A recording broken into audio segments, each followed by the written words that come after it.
Boa noite, seja bem-vindo mais uma vez aqui no canal do professor Anderson Cruz, o canal que foi criado para que você possa acessar os mais variados conhecimentos. Aliás, conhecimentos que vai te levar para uma nova jornada, um novo olhar para a vida. E hoje nós temos aqui a presença de uma pessoa que eu comecei a admirar pelo Instagram, observando a partir de um post o que ele escreveu de fato. E aquilo ali me chamou a atenção na leitura do texto.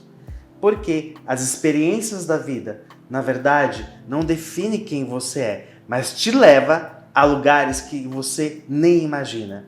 Seja bem-vindo, Rafael. É um prazer estar aqui com você. Estamos aqui com Rafael Elaro, mestre em educação, graduação em música, com experiência em treinamento de pessoas e o que mais é interessante, o foco no desenvolvimento de pessoas a partir da gestão das emoções. Rafael, seja bem-vindo, é um prazer estar aqui com você. De fato, quem é o Rafael? Meu amigo, o prazer é todo meu, obrigado, me sinto honrado em estar aqui com você, fico muito feliz. E antes de falar de mim, eu quero aquilo que a gente estava conversando em off, enaltecer a qualidade desse trabalho que você tem realizado. Eu já começo a responder a tua pergunta, né? O meu amor, a minha paixão por trabalhar com gestão das emoções, inteligência emocional, começou há mais ou menos 10 anos atrás. E eu lembro que há 10 anos atrás era muito difícil encontrar materiais e materiais de qualidade, e isso você faz. Então, assim, sem demagogia alguma, parabéns pelo material que você está fornecendo para as pessoas, que têm acrescentado, muitos inclusive para mim, tá? Então essa é a primeira coisa. E, né, respondendo agora a outra pergunta, quem é Rafael? Hoje eu me considero um treinador de pessoas. Né? Como você falou, fiz mestrado em educação, estudei música por muitos anos, fui músico profissional, professor de arte, de música, e hoje, né, trabalho com treinamento e desenvolvimento de pessoas. Rafael, você traz a sua experiência de um mestrado. Eu fiz o mestrado na época em televisão digital, fiz o doutorado na área da educação escolar, ambos na Unesp. E uma das maiores decepções que eu tive na minha vida é a área da educação. Mas não na área em si, mas as pessoas que de fato atuam na área da educação. Qual é o seu ponto de vista, qual é o seu olhar para o professor na atualidade? Olha, existem algumas vertentes que a gente pode pensar, né, algumas perspectivas. Então, quando você pensa educação, existe uma diferença entre educar e escolarizar, né? Então, hoje nós vemos professores com uma deficiência muito grande, né, na questão não só de escolarização, mas também de educação, mas é pelo conhecimento. Eu vejo o sistema, de uma certa forma, travando, né, tirando a liberdade, muitas vezes, do professor atuar da forma que ele tem a preferência, de acordo com as linhas teóricas das quais ele acredita. Algumas escolas hoje, elas travam muito isso, mas eu vejo hoje, pode até parecer contraditório, mas eu vejo hoje um potencial de crescimento muito mais no âmbito estadual do que no âmbito particular. Você acredita? Porque hoje os professores na rede estadual, eles estudam muito mais a questão da formação continuada. E você pega os professores na rede particular, não estou dizendo que eles não estudam, tá? Não é isso, mas o estímulo que o Estado dá hoje é muito maior, mas existe uma precariedade que é gerada pelo próprio Estado. E aí é onde a gente freia muito nessa parte da educação. Entenda, ser professor não é a missão de vida. Eu acredito que ser professor é uma ferramenta que se torna um instrumento para, de fato, a pessoa gerir, aplicar e estar ali dentro de uma missão, que é realmente formar pessoas, levar a educação. Mas o papo de hoje não é sobre educação. Por quê? eu entrei com esse papo com o Rafael justamente para a gente começar já a criar os processos. Por quê? Vamos lá. Temos experiências com o mundo acadêmico. Temos experiências com pessoas. Temos experiências com o mercado de trabalho. Qual é o maior desafio hoje, no seu ponto de vista, em gerir pessoas? Na verdade, quando a gente olha a diversidade educacional, ela acaba de uma certa forma, essa diversidade no sentido de visão de mundo. Então muitas pessoas têm visões de mundo diferentes e isso que acaba sendo uma coisa boa, né, heterogênea, por um lado, às vezes eu sinto que acaba gerando-se algumas dificuldades. Né? Então você vê pessoas que são criadas com crenças limitantes das mais diversas ordens, e essas crenças limitantes ela carrega consigo não por culpa dela, é porque ela é a forma da qual ela foi ensinada. Eu, como vigotskiano que sou, não consigo pensar em herança genética. Então eu olho o desenvolvimento humano a partir das relações sociais. Então as pessoas reclamam muito, né? A geração Z. Mas se você for olhar, essa geração Z é formada pela geração que está aqui hoje. E essas, né, muita gente fala de nutelices e tudo mais, mas entra muito, eu não lembro qual filósofo que diz assim, que homens fortes geram tempos fáceis, que geram, a partir desses tempos fáceis, geram pessoas fracas, que formam tempos difíceis, que geram pessoas fortes, que geram... E aí é um ciclo. Então eu vejo hoje, nós estamos desfrutando de tempos fáceis, que foi gerada por homens fortes lá de trás. E esses tempos fáceis vão gerar pessoas mais fracas, que vão depender de pessoas fortes para as próximas gerações. Você entendeu?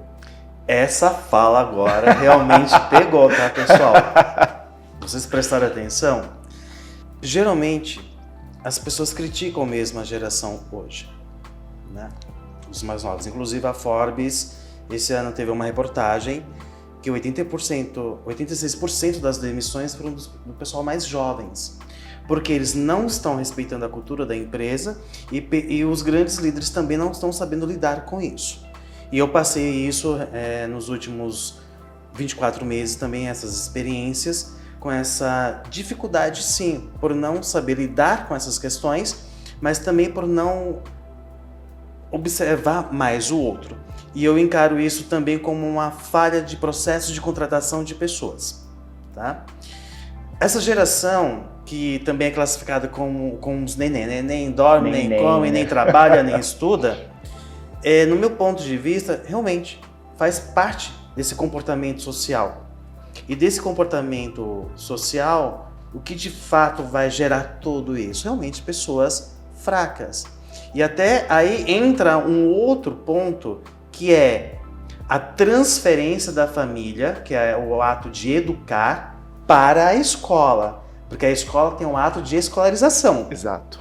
Por quê? Aí os pais transferem essa responsabilidade de educar para a escola não dá conta, porque também, se eu olhar para o professor, esse professor já tem a sua deficiência emocional para gerir as suas próprias emoções, que carrega no aluno, que o aluno fica mais frágil ainda. Sim. Né? Eu, por exemplo, eu olho mais com a terminologia liberdade emocional, gestão emocional, mas tem a terminologia inteligência emocional. Sim. Como que você olha essa terminologia que mais se adapta ao seu trabalho? Olha, eu gosto muito desse termo gestão de emoções ou inteligência emocional. Né, você mencionou das demissões, né, da Forbes ali e tudo mais. As pessoas, elas são contratadas pelas chamadas hard skills, que são as competências técnicas, né, referente àquilo que ela faz, e mais de 90% dessas demissões elas acontecem por questões comportamentais, né, que são as soft skills. E, infelizmente, essas soft skills, né, até usando isso que você mencionou, ela deveria ser ensinada em casa. Em suma, deveria ser ensinado em casa, mas infelizmente não é uma realidade. E eu acredito que nós estamos diante de uma geração frágil emocionalmente ou fragilizada emocionalmente, justamente pelo fato de as pessoas hoje não quererem, elas não se interessam. Não sei qual a sua idade, mas eu com 40 anos, eu tinha muito tempo de ócio na minha adolescência, né? Trabalhava tudo, mas como não tinha internet, WhatsApp, não tinha redes sociais, então esse tempo para você olhar dentro de você, ele era maior. E a partir desse olhar, a gente acabava tendo uma melhor gestão e manutenção das emoções. Aí hoje essa geração neném, ela não tem tempo de olhar para si. E aí, por não ter tempo, fica a Deus dará, por assim dizer. Aí o que acontece? Nesse processo, se perde muito tempo na questão das redes sociais, se comparando. Eu não tenho isso, mas aquele tem. Nossa, mas aquele corpo é bonito, aquele corpo é feio. Como é que tá o meu? Querendo o corpo do outro, sem querer pagar o preço que o outro já pagou. Ele tá pagando, né? E nesse processo, quando você traz, né, a formação tem a base da família. Essa família tem base?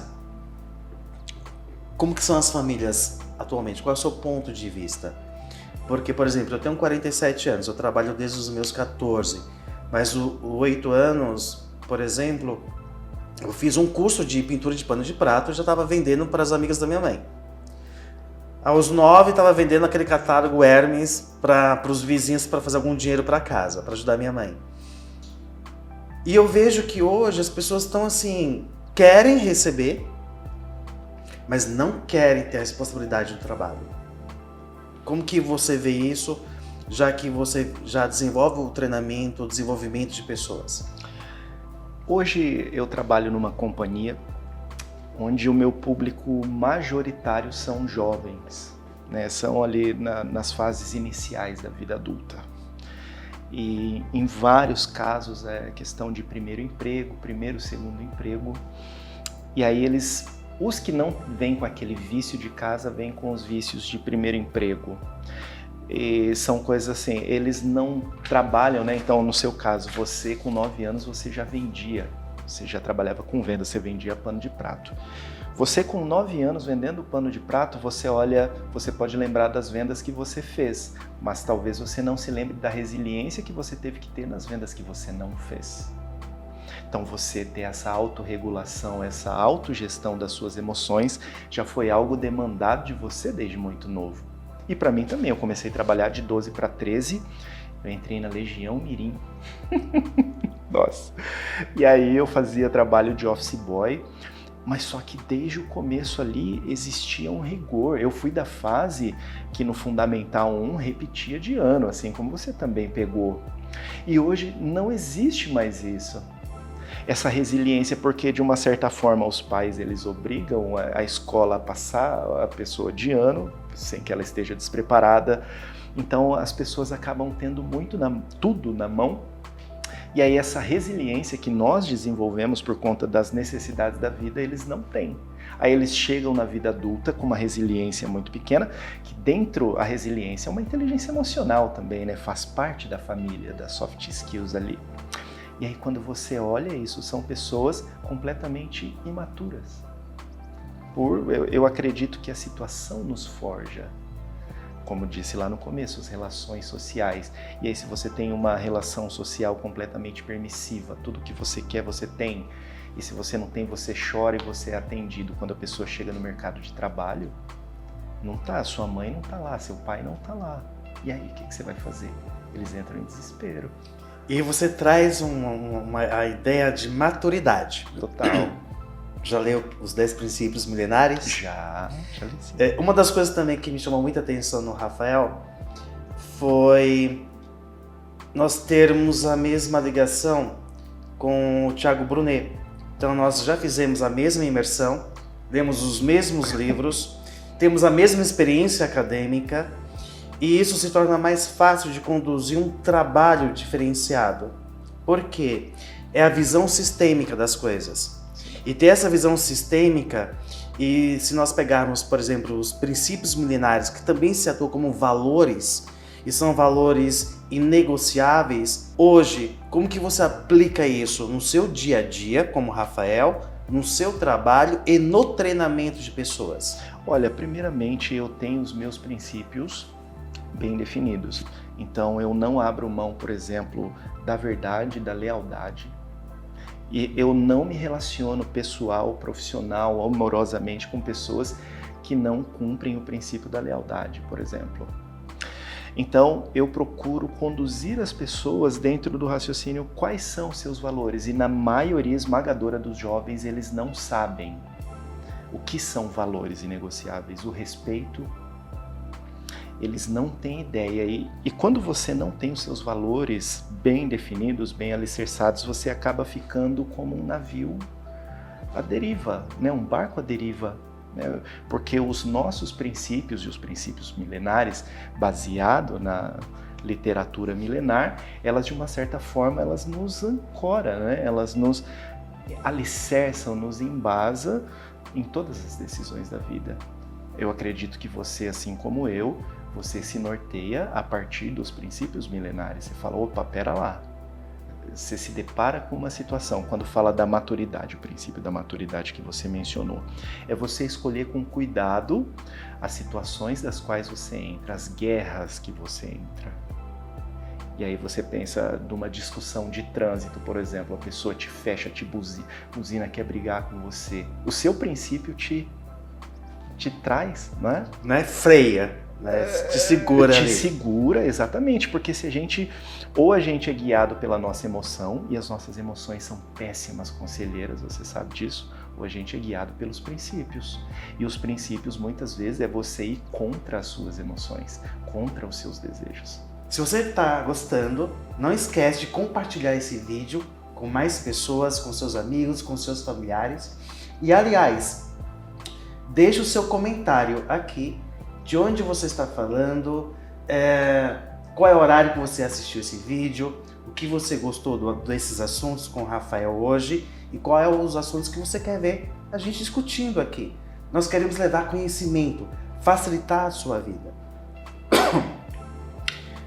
E nesse processo de princípios, de valores, é fato que nem todos compreendem isso. Alguns praticam, mas não conhecem. Outros não praticam e conhecem, mas decidiram não praticar. Como que você trabalha isso? Eu não sei se você lembra, lá na imersão, uma das primeiras frases que o Brunet fala é o seguinte: eu vou apresentar uma série de princípios aqui para você, e a partir do momento que você conhece e não pratica, você já não se enquadra mais como um ignorante, você se enquadra como um rebelde. E aí eu procuro passar isso para as pessoas nos meus treinamentos. Então assim, olha, os erros que você cometeu até hoje, pelos princípios que você não cumpre, de repente você tem o álibi hoje da ignorância. Mas a partir de hoje que você está me procurando, a gente está tendo essa conversa, essa orientação, esse norteador, aí se você cometer essas falhas de novo, essas quebras de princípio, aí você se enquadra como um rebelde. Lembre-se, se você tem conhecimento, se você acessou o processo, você já não é mais ignorante. Enquanto somos ignorantes, nós até passamos, mas depois do conhecimento, você vai colher o que você vai plantar, tendo a ignorância ou não. Mas com conhecimento, claro, a colheita ela é mais difícil de aceitar, difícil de se compreender. O que de fato você quer fazer na sua vida? Como que você quer mudar a sua vida? Podemos negociar os valores? Não. Alguns eu acho que são possíveis. Eu acho que existem os inegociáveis e tem os valores negociáveis. Vou te dar um exemplo de um valor negociável. Eu pratico esporte, eu luto jiu-jitsu há quase 10 anos, então eu procuro comer, dormir ter toda a minha rotina. Para mim isso é um valor inegociável. Se eu tenho qualquer tipo de relação com uma pessoa e ela é fumante, por exemplo, ela não treina, para mim isso não é um problema. Se ela não tem a mesma religião que a minha, isso não é um problema. A minha religião, os meus credos são inegociáveis, mas é possível negociar a partir disso. Agora, quando a gente burla, quando a gente ultrapassa os princípios da lealdade e do respeito, que no caso para mim são valores inegociáveis, aí não tem como. Consegue entender essa diferença? Valores negociáveis e inegociáveis? Explique melhor. Dá mais exemplos mais claros. Não. Né? Porque talvez o nosso ouvinte, a nossa ouvinte, não pegou ainda. Né? Porque aí a gente vai ter que tomar um pouco de cuidado. Pouco não, vai ter que tomar um cuidado nessa explicação. Claro. Vamos ser mais claro aí para que quem está nos assistindo seja assim, entendi agora. Claro. Então eu tenho os meus valores. Eu tenho aquilo que eu acredito, eu tenho a minha rotina, não é? E eu não quero colocar isso, os meus costumes e os meus credos como uma verdade absoluta, como a gente estava falando até então. Nada me impede de me relacionar profissionalmente, ter uma parceria, ter uma sociedade, por exemplo, com alguém que não compactua desses mesmos credos que eu. Eu acredito, eu luto muito por uma vida saudável. Isso é uma crença para mim. Então, se você não acredita nisso, para mim não tem problema. Você entendeu? Agora, quando há deslealdade, quando há desrespeito, aí é um valor inegociável, que não dá para compactuar. Eu lidar, por exemplo, vamos supor que eu queira fazer uma sociedade com uma pessoa, com um homem, esse homem, por exemplo, ele não respeita a família dele, ele trai a esposa dele. Então, é um tipo de pessoa que eu não quero perto de mim. Você entende? Agora, se ela não pratica esporte, se ela ou tem uma religião diferente da minha, isso não é um problema. Ficou melhor explicado assim? Conseguiu entender? Vamos lá. Nós somos profissionais. Nós somos empresários, nós estamos tendo um trabalho. As nossas parcerias de trabalho, isso eu posso negociar o meu trabalho com uma outra pessoa que ela não tem o mesmo credo, ou seja, a mesma fé do que eu, ela não pratica o mesmo esporte ou nenhum tipo de esporte. Isso não é impedimento. Porém, uma das coisas que eu tenho observado muito, e isso dá uma diferença incrível na vida, é o que o Brunet, aliás, se esse vídeo chegar até você, Brunet, um grande abraço e saiba que aqui é fruto dos teus ensinamentos, tá? Quando nós lidamos com pessoas, e é o que você acaba de falar, a pessoa, ela não cuida da família, é uma pessoa que burla, por exemplo, impostos, pessoas que não têm respeito, ela está quebrando princípios. E a partir disso, esse princípio eu não negocio, ou seja, eu não faço negócio com ela. Ah, mas ela não faz esporte. Isso não é uma quebra de princípio. São valores. Eu vou respeitar que ela não quer ir numa academia, ela não quer fazer uma arte marcial, tudo bem. E é isso que nós temos que tomar muito cuidado. E o que eu mais vejo hoje são pessoas quebrando princípios de forma consciente e inconsciente. Eu não sou santo, eu sou falho, já quebrei, mas para que eu pudesse hoje estar aqui falando sobre isso, eu tive que buscar um resgate na minha vida desde a minha infância. O que eu estou fazendo aqui hoje é o que eu sou desde sempre. Eu sempre gostei do diálogo, eu sempre gostei de conversar, de levar paz para as pessoas, de levar ensinamento. Porque esse processo que o Rafael faz de desenvolver, de treinar, de ensinar, não é que nós estamos, é que nós somos. O que de verdade você é? Então, fica uma pergunta de reflexão para você. O que você é sem dizer o que você faz? Essa já é uma pergunta que tem que ser refletida de fato. Porque não é o meu mestrado que me faz, não é o meu doutorado que me faz, não é a empresa que me faz. São os meus valores, são os meus ideais, os meus princípios. Rafael, nós somos de uma outra geração, claro, a gente tem uma visão mais diferente, a gente tem mais maturidade. Embora eu digo que a minha maturidade ela começou a crescer mais ainda depois dos meus 45 anos, tá? Eu tive sempre uma visão sistêmica das coisas. Tive algumas maturidades? Sempre tive. Mas essa maturidade que eu tenho hoje, ela começou depois dos 45 anos. De olhar para si. O Rafael hoje, que se transformou num treinador de pessoas, que pratica esportes, que aliás, eu queria que você me contasse um pouco mais, que eu sei que você faz um trabalho social, eu quero que você fale sobre isso, porque isso está dentro de um princípio que eu chamo generosidade e o princípio de servir. São dois princípios parecidos, mas são diferentes. E eu vejo que a sociedade está muito longe de servir e de ser generosa. Como que hoje você vê isso e como que é o seu trabalho perante a isso?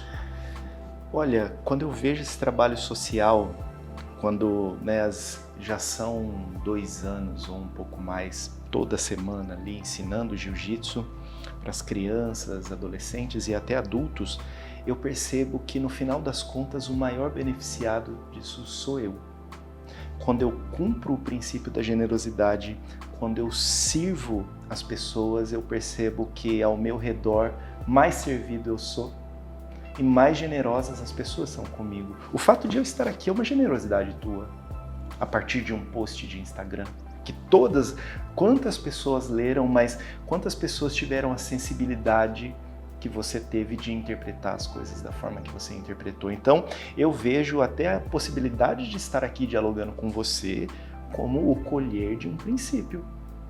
Eu sou generoso com eles, transmitindo os meus conhecimentos. Tem uma frase que eu gosto muito, que diz assim: transmitir os meus conhecimentos me faz crescer como homem.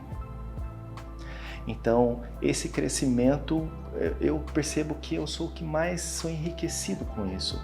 Então, nós trabalhamos na Vila São Paulo, que é um lugar de uma vulnerabilidade social enorme. Então, nós temos crianças que eles têm dificuldades em todos os sentidos, até nas questões mais básicas. Porém, eu estou ali não é para ensinar o jiu-jitsu, sabia? A minha ideia ali é ensinar princípios e valores para aquelas crianças. O jiu-jitsu ele é um meio, entendeu? Para eu chegar em um fim. Inclusive, eu já usei aquela apostila do Método Destiny para ministrar cada semana um princípio. O princípio do amor, o princípio do perdão, da amabilidade. Você falou de generosidade, do servir, da maturidade. Tudo isso as crianças têm de uma forma gratuita. E como eu falei para você, eles recebem muito bem. A ocitocina que é liberado, quando você serve as pessoas, sem esperar nada em troca, é indescritível. E você finaliza sem esperar nada em troca. Se você é generoso, se você é generosa, se você serve alguém esperando algo em troca, não é generosidade e não é servir. Uma das coisas que eu venho dizendo nesses últimos anos é parceria. A parceria profissional, por exemplo, não é só um que ganha. Ambos devem ganhar nessa parceria. Juntos se tornam grandes. E eu vejo hoje, Rafael, que as pessoas estão muito individualistas. Inclusive, eu tenho um amigo meu que fala assim, mas isso você está universalizando quando você fala. Vejo as pessoas sendo individualistas. Então, vou consertar a frase. Algumas pessoas são individualistas. Como trabalhar muito isso? Como desenvolver isso? E eu vejo também que nesses últimos 2 anos, porque eu estou me movendo nesse segmento, e eu acredito que você também, pela tua experiência, as pessoas estão buscando de fato esse crescimento emocional, essa evolução do ser, da própria identidade, dessa descoberta. E na verdade não é nem descoberta, é a pessoa descobrir, retirar as armaduras e realmente viver a sua própria identidade? Eu percebo que num primeiro momento, não, diretamente ali no público que eu trabalho. Aí eu percebo que no início eles acabam nem sabendo, tem pessoas que nunca nem ouviu falar em inteligência emocional, pasme, mas existem pessoas. Aí quando ela tem esse contato, né, com o assunto, aí é onde ela começa, porque eu faço muito esse processo de imersão com eles, não é? Então todos esses clientes dos quais nós atuamos, aí a gente começa a pensar, aí eu dou uma série de adjetivos e de pensamentos, de introspecções, aí é onde eles começam a olhar para eles mesmos e aí essa necessidade é desperta. Eu percebo que um dos chamados, um dos propósitos da minha vida é despertar as pessoas para isso. Sim, opa, peraí, a minha inteligência emocional é uma coisa que eu preciso cuidar, é uma coisa que eu preciso praticar. A habilidade emocional, ela é trabalhada porque a palavra habilidade, ela é derivada do hábito, né? Quem disse isso foi o próprio Vygotsky. Então, se ela é derivada do hábito, então eu preciso ter o hábito de olhar para mim mesmo e me entender por que eu sinto o que eu sinto, por que eu penso o que eu penso. Daria pra gente filosofar aqui um montão a respeito disso. Se falar com o nosso amigo Vygotsky, então... aí é a eternidade de reflexões, né? Porém, vou usar a palavra porém mesmo, né? Porém, mais, entretanto, todavia, enfim. Tem professores que eu conheci durante o mestrado, doutorado, que se dizem adeptos a Vygotsky. Porém, eu não vejo a prática real daquilo. Né? Por quê? É como fizeram uma pergunta para mim num podcast de uma entrevista de uma rádio que eu fui, como que eu vi o bullying hoje, né? Eu disse da seguinte forma: eu classifico o bullying em 3 fases: criança, adolescente e a fase adulta. O pior, na verdade, na fase adulta, do próprio professor fazendo bullying com o próprio aluno, que é o que mais ocorre, principalmente nas universidades. Qual é o seu ponto de vista do bullying hoje? Eu já passei por isso, em todas as esferas, né? Então eu lembro que na minha época de mestrado, assim, foi sofrido, porque um bullying, ele é um pouco mais discreto, mas ele é completamente opressor. Eu senti na pele, assim, só de falar nisso eu já percebo a minha voz embargar. Porque é realmente muito difícil. Na infância, né, eu sempre tive bocão, né, por ter esses traços negroides, né, desde sempre, então era bocão. E aí eu aprendi a lidar com isso muito bem. Aí quando eu chego na universidade, aí a professora, minha orientadora no caso, nem vamos entrar nesse mérito, eles sabem aonde pegar. E aí foi onde foi muito sofrido para mim, que exigiu, né, no caso, muita inteligência emocional da minha parte. Mas eu tenho um olhar, olha como é interessante a coisa, porque até daí você consegue aprender a lidar consigo mesmo, porque o bullying, o que ele acontece? É quando a pessoa ela identifica uma fraqueza em você. Ela percebe que você foi afetado, porque se eu disser assim: nossa, Anderson, como esse seu blazer verde é horrível, você vai se incomodar? Você fala: poxa, mas meu blazer nem verde é. Então, que sentido, quando você sabe dos seus valores, você tem a identidade, isso não te afeta. Então, eu usei esse bullying sofrido na universidade para eu me encontrar através da inteligência emocional. Mas você sabe que isso é 1%, né? Porque a grande maioria não consegue realmente ter esse encontro e conseguir trabalhar isso daí. Por exemplo, aliás, vocês notaram que eu tô de um visual novo, tá? Eu vou contar a história de como eu fiz isso daqui. Tem 30 anos que eu queria raspar minha cabecinha, tá, pessoal? Eu queria sentir como que era. É a primeira vez? É a primeira vez, Rafael. Caramba. Primeira vez. Mas o que o pessoal vai achar? Será que eu vou ficar legal? Era um medo, porque Eu lembrava de colegas que quando raspavam, e até eu tenho um filho, até ontem nós estávamos conversando, lembra que você brigava comigo? Eu falei, nossa, que coisa boa, né? É a liberdade, é a identidade. Por isso que é muito importante você saber quem de fato realmente você é, sem falar o que você faz. Então, quando nós temos a nossa verdadeira identidade, atuamos dentro do nosso ser, o exterior não afeta mais a nós. Exato. Porém, para que isso ocorra, eu tenho que ter um enfrentamento de si mesmo, que é o mais doloroso. É doloroso. Porque, na verdade, não dói por exemplo, ser vítima do bullying. O que dói, na verdade, é olhar para si. É esse ponto que eu venho estudando, sim, nesses últimos tempos, para que eu possa contribuir para a evolução do outro, para que o outro possa despertar sua verdadeira identidade e principalmente ter essa liberdade emocional. E hoje eu posso dizer claramente, Rafael, não dá para você ter uma liberdade emocional de fato se você não ter uma conexão com o divino. Nossa. Não dá. Na Bíblia, né, um dos salmos fala assim, sou o que dizes que sou. Então, assim, o que na Bíblia fala que nós somos?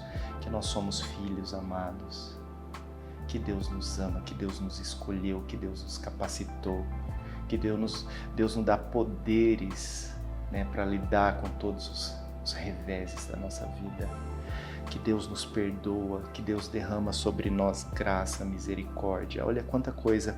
Qual é a questão? Até vigotskiando, você se apropriar. Adoro essa palavra. O que falta hoje, no meu ponto de vista, Rafael, é as pessoas de fato, a grande maioria, se apropriar-se de si mesmo. Oh. Porque eu vejo que as experiências da minha vida, as pessoas que me cercam, as pessoas que eu conheci durante toda a minha trajetória de vida, nos últimos 30 anos, as pessoas se apropriam que é do outro, e não de si. E principalmente se apropriam das dores alheias, que são as próprias feridas. O que acontece? É mais fácil eu machucar o outro com a minha reação da própria dor. Foi aí quando eu comecei a olhar para mim, né? Por exemplo, eu tenho uma mente muito forte. Eu sou uma pessoa difícil de se lidar. Parece que não, mas eu sou, né? Eu reconheço isso. O que eu tive que fazer para melhorar isso? Comunicação. O que é de fato uma comunicação? Nós temos a comunicação verbal, a não verbal, a estratégica ou não, a mercadológica, a familiar, a no dia a dia. São várias formas de comunicação. Mas quando eu falo da comunicação nesse momento, que inclusive eu ia lançar o meu livro agora, pessoal, mas eu fui ler, ainda quero dar uns pitacos ali para melhorar, é o como eu falo, o que eu falo e a razão do falar. Houve entendimento? Se não houve, a falha da comunicação está comigo, não com o outro. E é nesse processo, Rafael, que eu comecei a olhar para mim mesmo. E foi nesse processo de tanta dor que eu já machuquei muitas pessoas na forma de eu falar com as pessoas. E é isso que... E tem um livro que me... Assim, eu lembro que quando eu fui ler o livro, eu falei, eu não vou ler esse livro. Não dá, né? Eu lembro que eu fui dormir, eu fui pra cama e a mãe disse, você tá fugindo do livro? Eu fugir do livro. O primeiro livro foi Raízes da Rejeição de Joyce Meyer. Conheço, pequenininho, né? Fortíssimo. É pequenininho, mas ali te dá uma surra, né? Profundo. E A Coragem de Ser Imperfeito. Então eu conheci esses dois livros. Daisy, muito agradecido. Que Deus te abençoe grandemente na sua mentoria 2.12. A Daisy foi uma mentora minha e continua sendo a minha mentora. E o livro Coragem de Ser Imperfeito foi quando eu comecei, não, eu sou imperfeito. Eu tenho falhas. O que eu posso melhorar? Porque a dor que existia em mim era de ser perfeito. Eu não aceitava não ser perfeito. Eu queria ser. Eu descobri que não dá para ser perfeito. A perfeição ela é diária.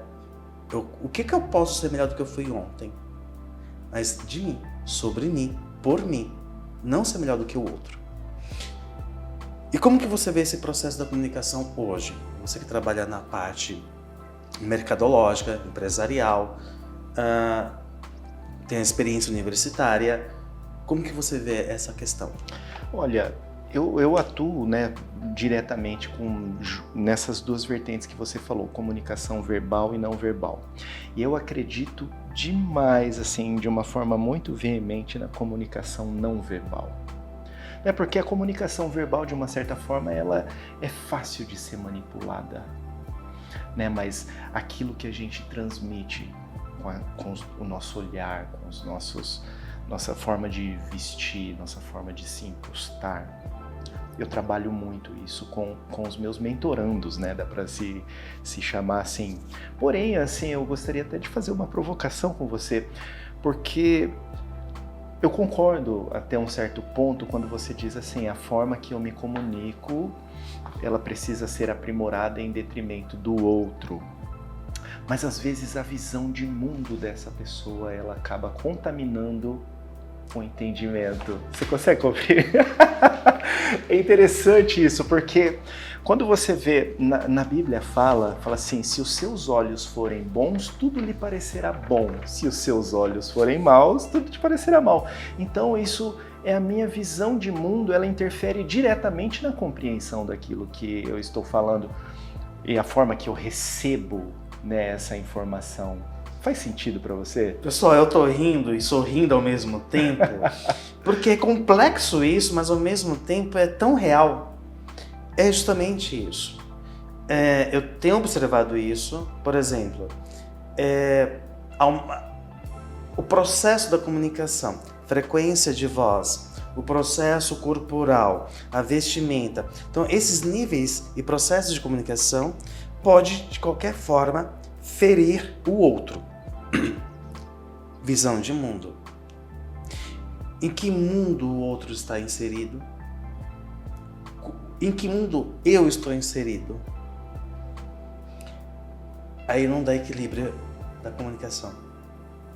É o meu ponto de vista técnico, conceitual e até mesmo no formato de educação. Quando você, desculpa, só abrir um parênteses que você comentou de educação, o Vygotsky ele fala que existe uma tríade da comunicação. Não sei se você conhece, que é conteúdo, forma e destinatário. Então, se você pensar, conteúdo é o que eu falo, né? A forma, né, a própria palavra diz, e o destinatário é o para quem. Então, quando você elabora a sua comunicação baseada nesse tripé, por assim dizer, eu acredito que a comunicação ela passa a ser mais assertiva. Então, quando eu percebo que a pessoa tem uma visão de mundo um pouco mais deturpada, vamos usar uma, entre aspas, deturpada, você percebe que a sua comunicação ela pode ser, você fala de uma forma diferente com essa pessoa. Aí a gente busca o conceito do Thiago Brunet, os 4 níveis mentais. Sim. Né? Eu gosto muito de fazer essa fala do Brunet, porque abre muito a nossa visão. Né? E nesse processo de trabalho, como que nós podemos criar essa estrutura? E nessa estrutura, como que nós podemos, de fato, fazer? Se a mentalidade 1 é aquela mais executora, que não pensa em crescer, que eu costumo brincar muito, que chegou na sexta-feira, sextou, gasto dinheirinho ali na cerveja e para ali tá bom. A mentalidade 2 já é um pouco mais executora, já é mais estudada, já ganha um pouco mais, mas ela tem um padrão ali. E a mentalidade 3 e 4, que já é uma mentalidade mais empreendedora. A 4 já é um empreendedorismo. Não. Eu, ora, fico no 3 e no 4. Uhum. Se deixar, eu sou 4 de fato. Mas eu mantenho um nível para que eu não chegue no 4, porque senão eu foco tanto e realmente eu vou atrás e esqueço do que está em volta. Uhum. Tá? Então, quando eu começo a ter esse reconhecimento de si próprio, eu acredito que a nossa evolução é maior. E entender que as pessoas, que foi uma das coisas que eu tive que mais aprender, a visão de mundo do outro. Por quê? Eu quero que todo mundo cresça, eu quero que todo mundo prospere. Mas de fato as pessoas querem? Exatamente, mas só que eu acredito que essa mentalidade, ela transita ou ela tá assim de uma forma íntima, né, ali em paralelo, tá junto, entranhada, não queria usar essa palavra, mas vamos lá, entranhada nisso, é justamente você encontrar o seu propósito de vida. O Cortella tem uma frase que eu gosto muito, que ele diz assim: trabalho e emprego. Então você vê o trabalho é fonte de vida, emprego é fonte de renda. Então essa pessoa do sextou, essa pessoa que odeia segunda-feira, ela não achou o trabalho dela, ela não está alinhada ao propósito de vida dela. E quando se fala em propósito, e hoje eu vejo que também hoje o mundo está buscando levar as pessoas a encontrar esse propósito. E como que se encontra esse propósito no seu ponto de vista? Acho que a primeira coisa é você refletir a respeito assim, o que eu faria de graça? Olha, de verdade, eu não quero soar com puxa-saco de forma alguma, mas eu pagaria para estar aqui falando disso. Então, esse sentimento que eu tenho me confirma que esse é o meu propósito de vida. Então, aquilo que você faria de forma gratuita, o que você pagaria para fazer, e normalmente o seu propósito de vida ele é muito ligado ao outro, a servir ao outro. Porque essa conversa, todo esse trabalho que você tem, que você executa de maneira primorosa, ele não é para você, é para beneficiar as outras pessoas. Então, eu acredito que essa junção, você paga para isso. Você está pagando, você está investindo, tem pessoas, temos recursos aqui que as pessoas não veem, não é? Então isso é uma forma de alinhamento. E o que você acaba de falar, Rafael, é que o que eu acho engraçado mesmo, né, se torna engraçado, é que quando nós começamos nessa linha de buscar o nosso propósito, de ser de verdade, eu acho que ser de verdade foi um princípio que eu reconheci de fato. Por quê? Eu já menti? Já. Eu era uma pessoa mentirosa? Não. O que eu fiz agora, nesses últimos 2 anos? Eu não aceito uma vírgula da mentira. Então, por exemplo, eu vou te dar um desconto para você fazer isso. Que de fato seja um desconto. Não que eu suba um valor para te dar um desconto para chegar no valor de venda. O meu time é treinado para isso. Lealdade. Não dá para fazer isso hoje. Não minta. Olha, eu não quero fazer isso hoje, eu estou cansado. Eu não quero trabalhar. Fale, é mais fácil. Porque você vai perdendo situações. Por exemplo, em 2007, eu abri 2 negócios.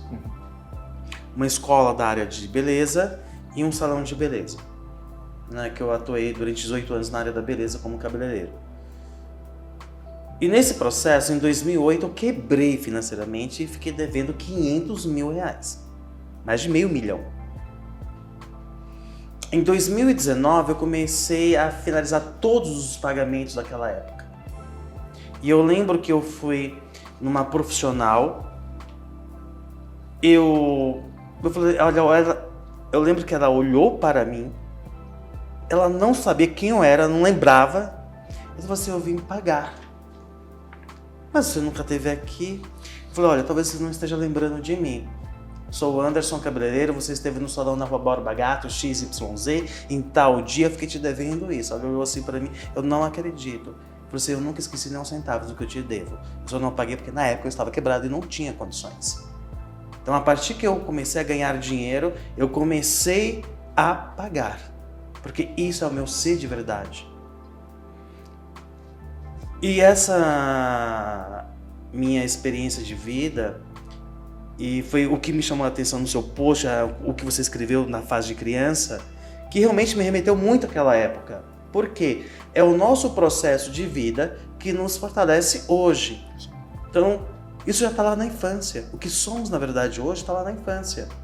Só que nós temos que retirar. Aí eu pego a fala da Camila Vieira, quando ela fala sobre identidade. É tirar todos os post-its que todo mundo colocou na nossa vida. Então eu comecei a trabalhar isso.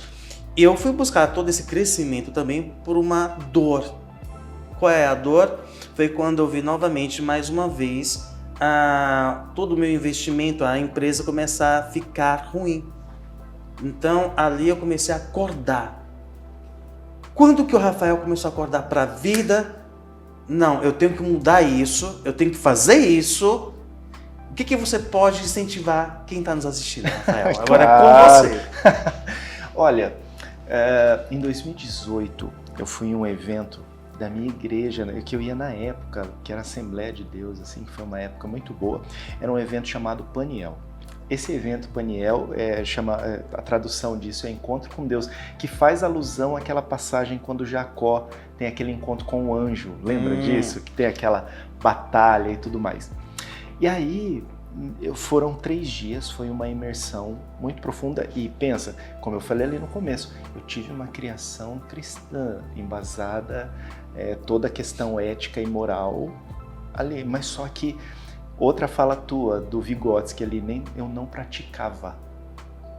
E aí quando eu cheguei, olhei para mim mesmo, para os resultados da minha vida, eu era casado, eu percebi que eu era um péssimo esposo, que eu era um pai omisso, o quanto eu falhava, o quanto meu discurso era vazio.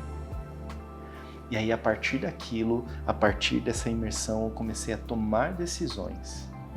E aí essas decisões, uma coisa foi puxando outra. Então, eu fiz, por exemplo, o método CIS, do Paulo Vieira. Eu fiz ele online, não fiz ele presencial. Que foram, se eu não estou enganado, 3 ou 4 dias com jornadas super longas. Me fez olhar para mim mesmo. Eu acho que esse olhar, essa introspecção, ou seja, essa inteligência intrapessoal, ela precisa ser trabalhada. E aí eu comecei a olhar para mim mesmo, vi que a minha vida estava quebrada, em todos os aspectos. E aí são decisões que a gente vai tomando, não é? Decisões. Não é? Você faz a cisão ali, eu não quero mais essa vida para mim, eu não quero mais esse comportamento para mim. Porque os nossos comportamentos, eles modulam o nosso resultado. Olha o que o Rafael acabou de te dizer.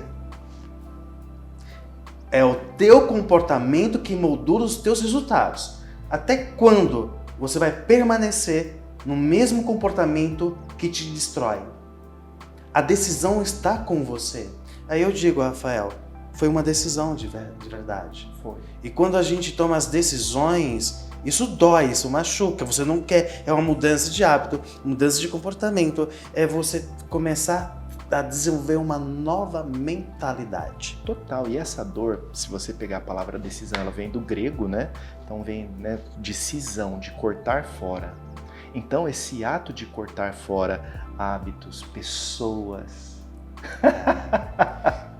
Cortar pessoas, gente. Cortar pessoas. Eu lembro muito aí eu volto e repito. Eu lembro do Thiago Brunet, né?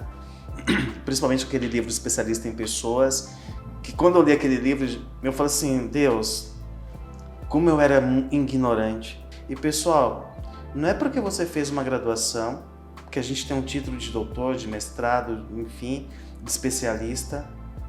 Isso, a gente tem um conhecimento de conteúdo, mas a ignorância de comportamento, a ignorância de atitude, a ignorância do nosso saber, intelecto, mente, corpo, alma e espírito, isso nos leva à derrota, à queda. Uma das coisas que eu lembro, Rafael, quando eu fiz a imersão da Camila Vieira, que ela deu uma lista de 27 itens sobre o orgulho. E as suas materializações. Eu lembro que eu fui preenchendo, tá? Eu preenchi as 27 e escrevi mais umas 5. E eu lembro que ela perguntou assim, quem escreveu de 1 Às 5, eu pensei, nossa, Que evoluído, a ignorância né? era tão grande que eu falei assim, eu acho que eu sou humilde.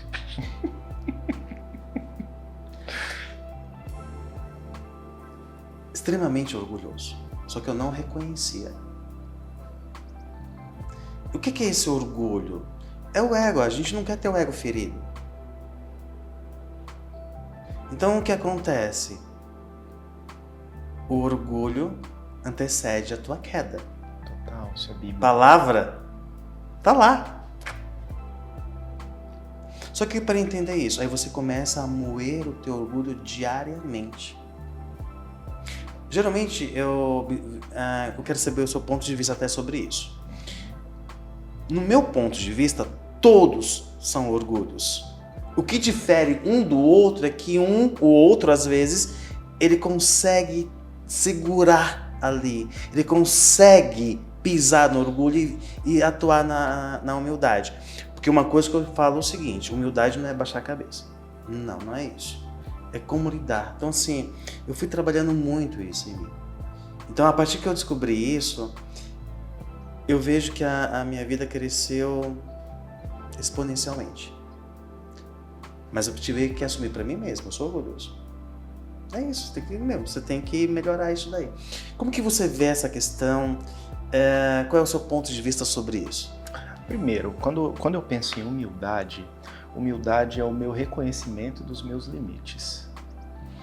Então eu já parto desse princípio e costumo dizer assim, essa humildade ela é exercida, de uma certa forma você opta, porque o nosso orgulho está ali o tempo todo e o orgulho ele é de uma certa forma, porque na própria Bíblia fala, né? Você olha como opostos, assim como a humildade ela precede a honra, o orgulho precede a queda. Então, dentro do orgulho existem várias materializações do orgulho. Então, desde a forma, às vezes eu posso receber aquilo de uma forma muito ruim, isso é uma manifestação de orgulho. Ou às vezes, quando eu recebo um feedback teu, eu posso simplesmente não receber, por não reconhecer a tua autoridade. Aí eu estou quebrando um outro princípio também, o princípio da honra. Esse dá um podcast só desse. Dá só desse. E aí, a partir do momento que eu não acato a tua autoridade, é uma forma de orgulho.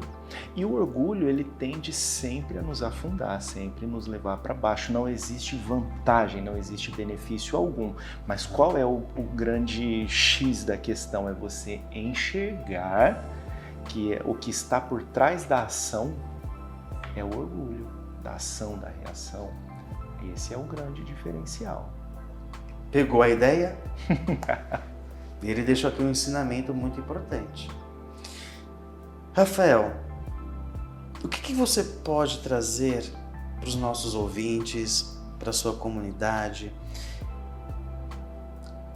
Conte brevemente uma experiência sua e que a partir dessa experiência houve uma transformação e qual foi o resultado? Hoje eu estou numa transição de carreira, porque até então eu trabalhava como professor e aí eu percebi até um dos livros do Tiago Brunet que ele fala da zona de expulsão. E aí eu trabalhei em várias escolas, já dei aula em universidade. E aí eu simplesmente fui demitido dessa escola que eu trabalhava, mas assim, de uma forma, a minha gestora chegou por ser uma rede, né? É o SESI no caso, né? O SESI, por ser uma rede nacional, ela chegou e falou, olha, alguns professores vão ter que ser cortados e essa decisão veio de São Paulo, eu não tenho, né, o que reclamar de você. E aí eu comecei a mandar currículo em todos os lugares, todas as escolas que eu gostaria de trabalhar e as universidades das quais o meu currículo batia. Aí eu percebi que nenhuma escola me chamava. Nada assim, nenhuma entrevista, nada. E aí foi onde eu percebi a zona de expulsão que o Tiago Brunet fala, que ele diz assim, uma porta fechada na tua vida... É uma coisa. É uma coisa, agora todas as... Não, é de fato. Às vezes, quando todas as portas estão fechando ou estão fechadas na nossa vida, isso aí é o próprio Deus nos convidando a mudar de direção. E aí foi quando eu comecei a olhar para o corporativo. Pensei assim, poxa, porque eu percebia qual era a dor do corporativo, assim, existia uma necessidade de conhecimento que eles precisavam se apropriar, mas só que eles não tinham didática, entendeu? E aí, a partir desse momento, dessa decisão, eu entrei no corporativo, comecei a usar toda a didática que eu aprendi nos anos na universidade, e aí as coisas começaram a acontecer, mas só que foi uma direção traçada pelo próprio Deus. E claro que eu tive que tomar decisões, porque eu amo a escola, apesar de todos os problemas que nós falamos lá no início, eu amo a educação. Eu amo fazer a diferença na vida das pessoas, principalmente na educação infantil. Isso não tem preço. Não tem. Impagável. Aí é o momento que surge o Rafael no processo da educação corporativa. Exato. E aí hoje eu tô assim completamente engajado e as pessoas falam, meu Deus, eu não sabia que você tinha tanta habilidade para isso. Nem eu. Zona de expulsão. Zona de expulsão, conduzidas pelo próprio Deus. Mas eu tive que me permitir, porque se eu tivesse relutando contra isso, talvez eu estaria entregando currículo até hoje. Eu quero falar para você, para quem nunca ouviu falar essa expressão, zona de expulsão. Como eu e o Rafael aqui presente, nós tivemos a experiência e a oportunidade de fazer a imersão do método DASH com o Thiago Brunet, ele toca muito nesse assunto.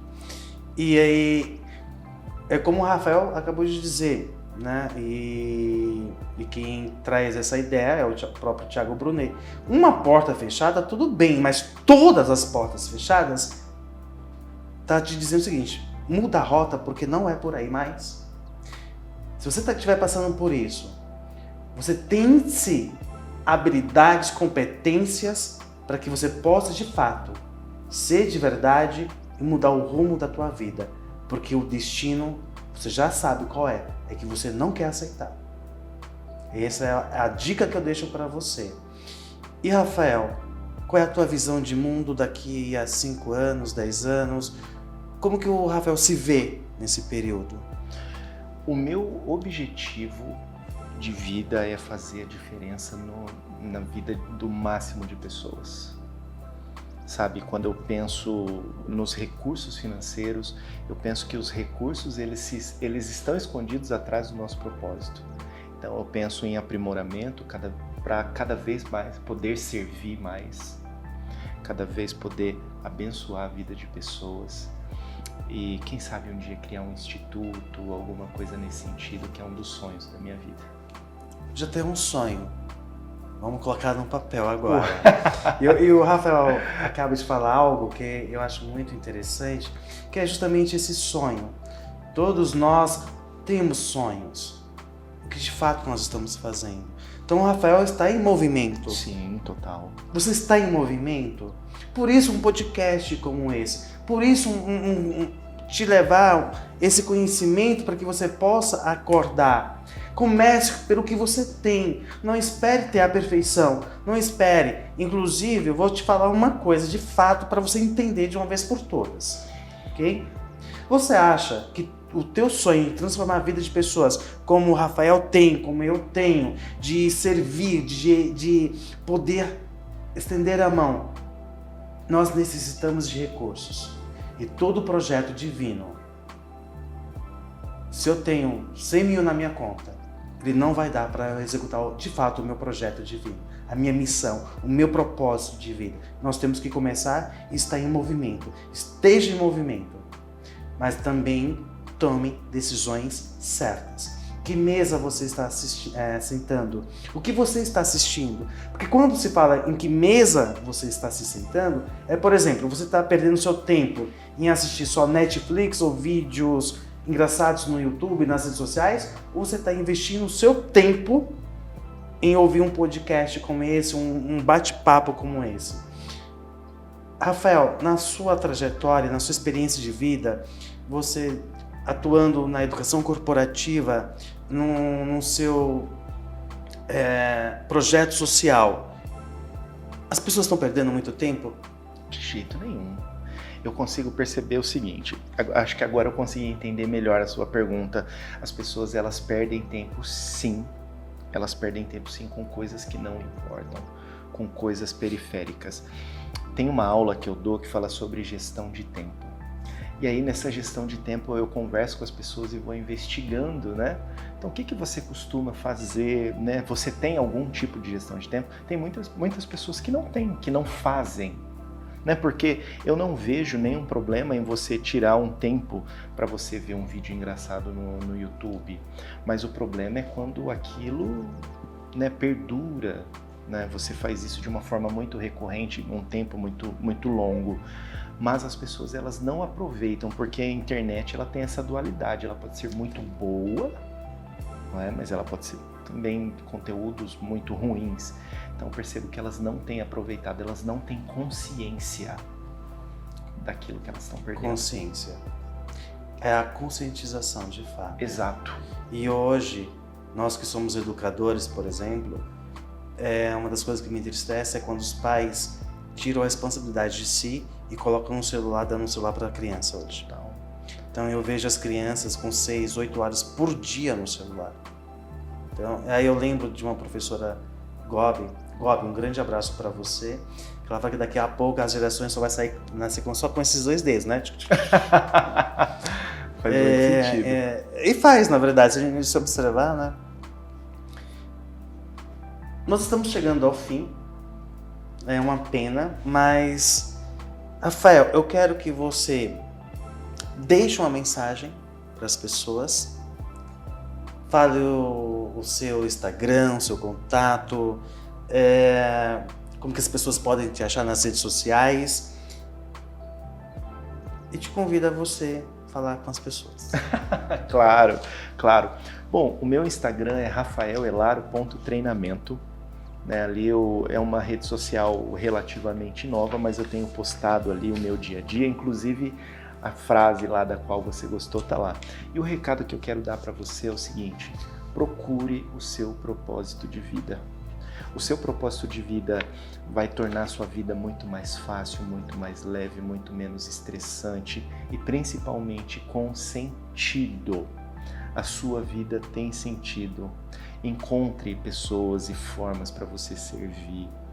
Seja generoso, seja generosa. Pratique a empatia. Ame pessoas. E entenda o seguinte: se você foi ferido por alguém ou por várias pessoas, entendam, pessoas feridas ferem e pessoas curadas curam. Então, se você foi ferido, cure-se e seja um agente de cura. É isso que eu deixo para eles. Muito agradecido, Rafael. Conseguiu compreender, entender e receber a mensagem do Rafael? Pessoas feridas ferem. Eu já fui uma pessoa ferida e feri pessoas. Eu tomei uma decisão de vida, por isso que hoje eu estou aqui, para justamente levar a você condições, estratégias, acesso à informação e ao conhecimento que você pode ser de verdade, ser diferente, porque você é único, você é única, você é singular. Seja você mesmo dentro da sua própria identidade. Quem você decide ser a partir de hoje? Qual é o teu lugar nesse mundo? Faça essas reflexões. E uma das coisas que eu gosto bastante, e hoje o Rafael trouxe bastante para nós, é a questão da leitura da palavra milenar. Eu gosto muito do uso da palavra milenar, que foi pego pelo Tiago Brunet, porque para alguns, quando se fala Bíblia, é pesado, não é. Por exemplo, este ano eu já estou lendo pela 4ª vez o livro de Provérbios. Se alguém tivesse me dito assim, leia com estratégia, eu não teria passado 50% que eu passei nos últimos 30 anos. Liberdade, ser de verdade, mente aberta, coração. Somos corpo, alma e espírito. A decisão é só com você. Agradeço muito a tua presença de verdade. Agradeço por você estar aqui com a gente. Rafael, mais uma vez, muito agradecido mesmo. Até a próxima e te espero lá. Aliás, se inscreva aqui no canal, compartilhe esse vídeo e deixe o seu comentário. Um grande abraço, Deus te abençoe, paz e prosperidade. Rafael? Obrigado, viu? obrigado. Até Foi mais. uma honra.